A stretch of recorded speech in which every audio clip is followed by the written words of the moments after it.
Welcome to what is probably the most disastrous alternative living narrowboat channel on YouTube. Yeah, and I'm not joking, it has been anything but smooth sailing.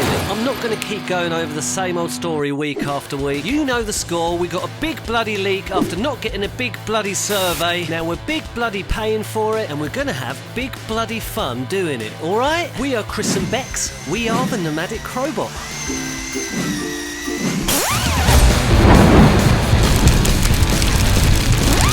So here we go again. We're a project boat, obviously, for those that are new here. Unexpectedly, we're having to refit the entire narrowboat. And then we're on a strict mission to cruise every single river and canal on the UK network before we turn 100. Today's episode, we're back in the kitchen. So a couple of episodes ago, guys, I tried my hand at trying to sort out Becca's lovely hatch in the kitchen. I wanted to finish off the whole kitchen floor, get it all sealed up and lovely, so it's all finished off, and another part on the narrowboat which is finally completed. But as you know, the hatch in the kitchen still had a little bit of work to do and it went a little bit wrong in the last episode. So our kitchen, like everything on this narrowboat, was a complete refit. These are some great reclaimed wooden boards that we picked up, and I coated and sealed the entire floor apart from this hatch last summer. Yet Bex, bless her, was adamant to try and fill in some of the larger gaps on this hatch with filler. Now unfortunately the wooden sides to this hatch door were never really put on properly with screws or nails. They were just stuck on with glue. Yeah, they started cracking and started to fall off. So when I came to sand it all went a little bit wrong, guys. The new filler that Bex had put in had all started cracking and the sides were starting to fall off. So I've really got to try and sort that out in this episode, and then hopefully in the next episode I can seal it all up with my special oil, and then the kitchen floor will be completed. In this episode I'm going to finally sort it out.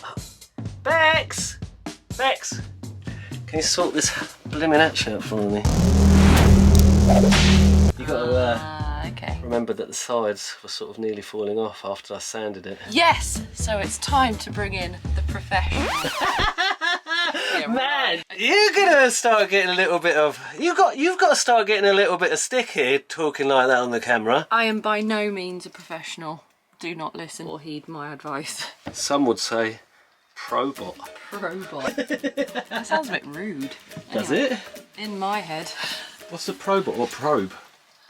Yeah, I guess so. What, like a bum probe or something? Yeah. Is that what you think, or is anyway, it something else? This is what the channel's descended into. We just start talking about bum probes and stuff like that. Anyway, let's get back to business. So, come on. Good. Right, so I'm going to hand you over to Bex now while I try and concentrate on some of my YouTube shorts.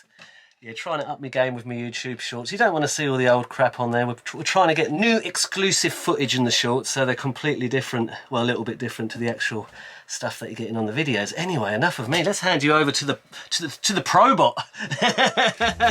Anal Probot. Oh, good Lord. So obviously Bex has been working on this hatch for quite a while now, and I did offer to finish it off for her, but yeah, I don't think she wanted me to do it. There's a couple of things that this hatch needs. First of all, where the floor has swollen and the wood of the hatch has swollen, it's not sitting in its little space particularly well. It's just not going anywhere, as you can see. So I'm just going to skim off some of the edges and hopefully that'll sit a bit more snugly, so it's not a massive mission to get the hatch up, which it currently is. So I'm going to take my trusty wonky bonky knife to help me prise it out of the space. So on to the second part of the problem, and that is the edging strips around the hatch, which I always had an inkling would have a problem. A bit of wobble to these edge panels, and the reason for that being is the centre panels here were screwed in from the underside. However, when you flip the hatch over, you can see that there's not enough width to screw in those edge panels. The depth of the board only kind of goes to something like that, which doesn't leave you much room to screw in from, which is why I think I just ended up gluing them. Big mistake, kind of an oversight really. What they need is a few dowels in, I think, to just keep them sturdy and in place. I'm going to whip off the edge panels, drill some holes for some dowels to connect them to the centre pieces, and then re-glue, and hopefully that should be enough to kind of keep them in place.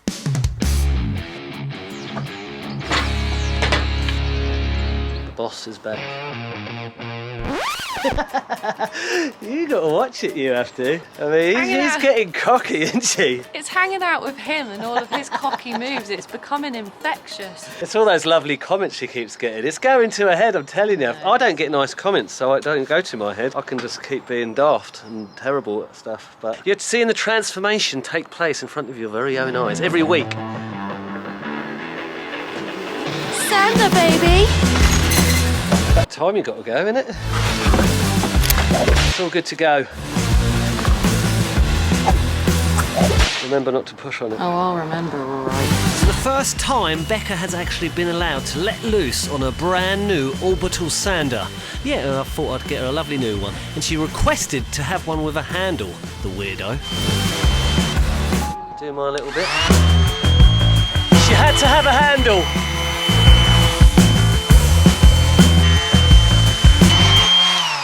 See, I meant it when I said a handle is a good addition. You've got to get an upgrade when you're getting a new freebie one, don't you? Absolutely, it's like destruction tax or something. Yeah. This is all teamwork, so, you know, here to help. We're both sorting out this mess. Everyone thought that I was the one that messed the hatch up in the last episode, but I didn't. It was just because they were glued on all along, weren't they? It wasn't my fault, was it? No. This occasion, it wasn't his fault. Right, let's give this a whirl, see if I've sanded off enough. Load it in, girl. Wrong way around. No, it's not. The likelihood is that will swell and contract again, because wood is essentially a living thing, really, so it reacts to its environment. In the summer and winter, it will obviously contract and retract and stuff. But for now, it's grand. Isn't it dead because it's been chopped off a tree? Well, it depends how you look at it. I sort of think of wood as a living thing, really. So now I'm going to get down with the dowel. Girl loves a dowel. I'm just following her around with the camera and just holding things now. I just tidy things up and carry the camera, and that's it really. Then Bex does all the editing. She does all the DIY, don't you? The whole lot. Yeah, do everything. So the next thing I'm going to do is rip off the side panels, tidy them up a little bit, and make some marks for where I'm going to position my dowels. Did you see how easily that came off? That was never going to stay on there. So I'm just cleaning all the glue off of the back of these boards now. I've ripped them off, just so that when they go back on, they'll just sit nice and flush, because it's quite bulky. There you are, holier than a Swiss cheese. So here I've got my dowel, marked up my sections to cut. I've made them quite large. I figure the longer they are, the more stable it will be, and it might seem like overkill, but these edge pieces really don't have a lot to hang on to. Okay, so I'll blob a little glue in my holes and then just tap my dowels in.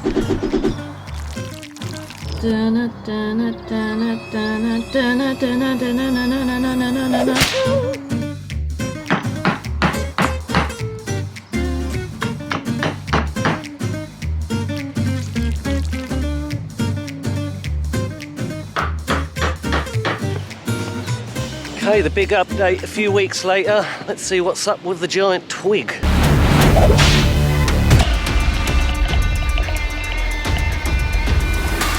The river here is now completely blocked by the giant twig.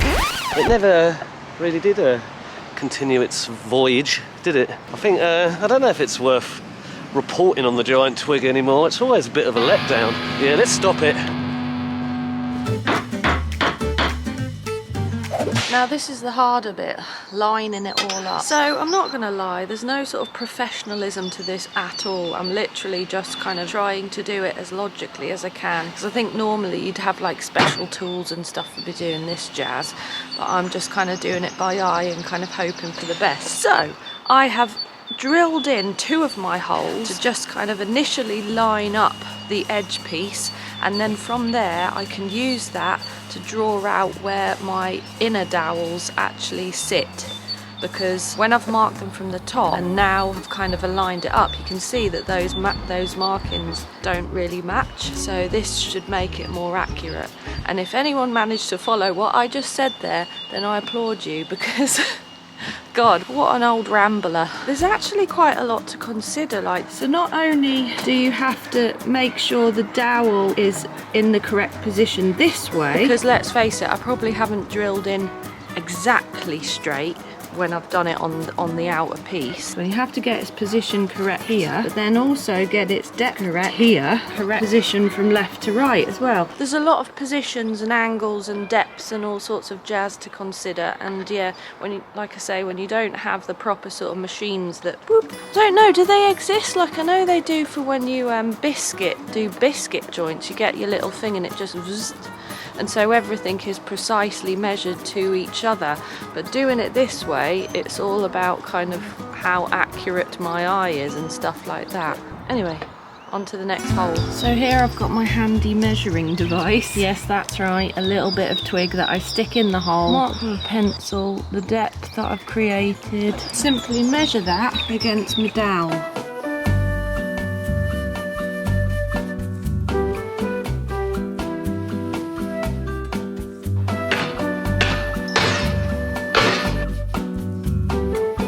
That one's gone on pretty successfully. One down, 3 to go.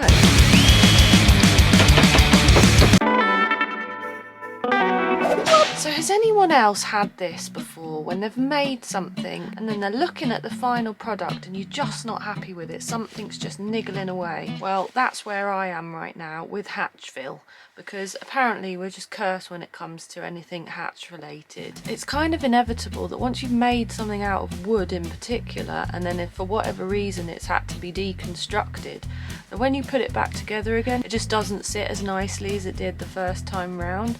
So that's where I'm at. There are some gaps that are just niggling away at me. I'm just not happy with it, but I think I might have come up with a solution. So what I propose to do is plug some of those gaps with some beading and then sand it all nice down and flat. Using a scalpel, because I think it'll give a neater edge than using the multi-tool, is just carve out a little thin line around that edging, scoop out the flesh and then embed my little beading into it with a bit of glue. As some of you may be aware of, we've got some lovely, sparkly new narrowboat cratch and pram covers. But yeah, we've had them up for about a week now, and I'm getting a little bit of dust on them. So, and there's also someone that's been hibernating for the past 6 months. Ooh yeah!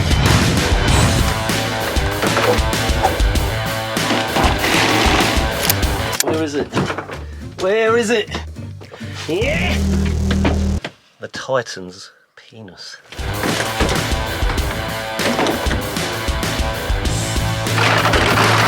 Has he ever been operated outside?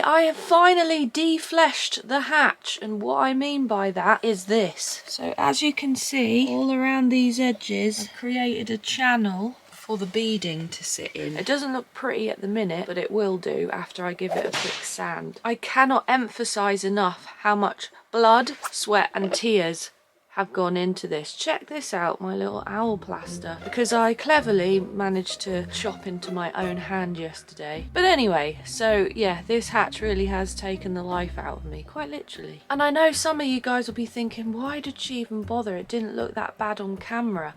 And honestly, it didn't. When I filmed the hatch previously and then I looked back at my clip that I'd done, I thought, well, actually it doesn't look that bad at all. But in real life, it looked worse, trust me. And I am too much of a perfectionist to leave something like that as it is, so I'm trying to do my best to improve it, and we are on the home straight now. So hand me the sander, hand me the glue, let's finish this bad boy off. It's a lovely little sander, that, isn't it? You would say that. And then when Bex has finally finished this big palaver, I can finally get down to the main process The oiling is the oiling, the main process, Bex. Well, that takes about 2 seconds, so yeah, it's the really hard bit of the job.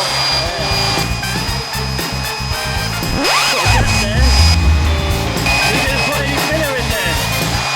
Yeah, just going to squeeze loads and loads in there. That's what I'm doing. They all know what I'm doing, I've already explained. You know what she's doing, do you? I don't have a blimmin' clue. All I can see is these gaps getting bigger.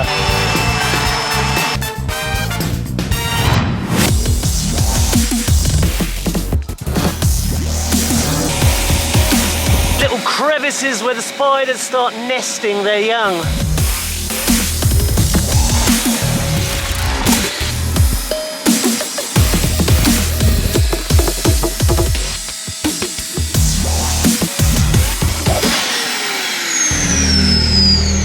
Just a quick little hack. I recommend that you do that every day. They look brand new now. No spiders were harmed in the making of this video. Just their homes and their babies.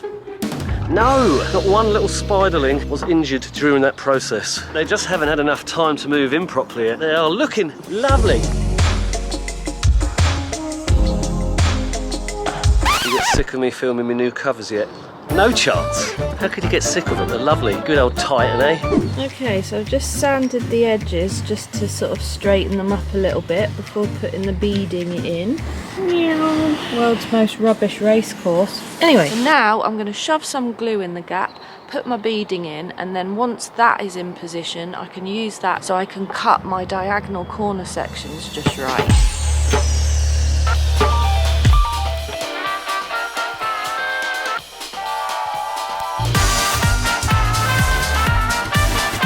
So it looks pretty ropey now, but obviously when that's all dried and set, that'll be sanded back and all flush. I just wanted to get plenty of glue in there just to make sure that the beading stays in position and just doesn't come easily detached. So yeah, a bit of overkill with the glue. So I've made my first diagonal bit of beading piece, go to the very edge, so let's see if it fits.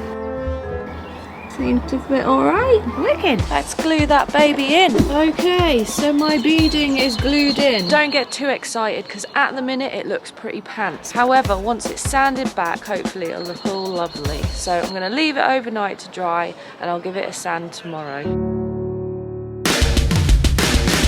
Okay, it is Easter Sunday. I'm determined to get this hatch finished so that I can go off and scoff some chocolate eggs. So the hatch has been resting overnight, so the glue is all nicely set, so it's all ready to be sanded back.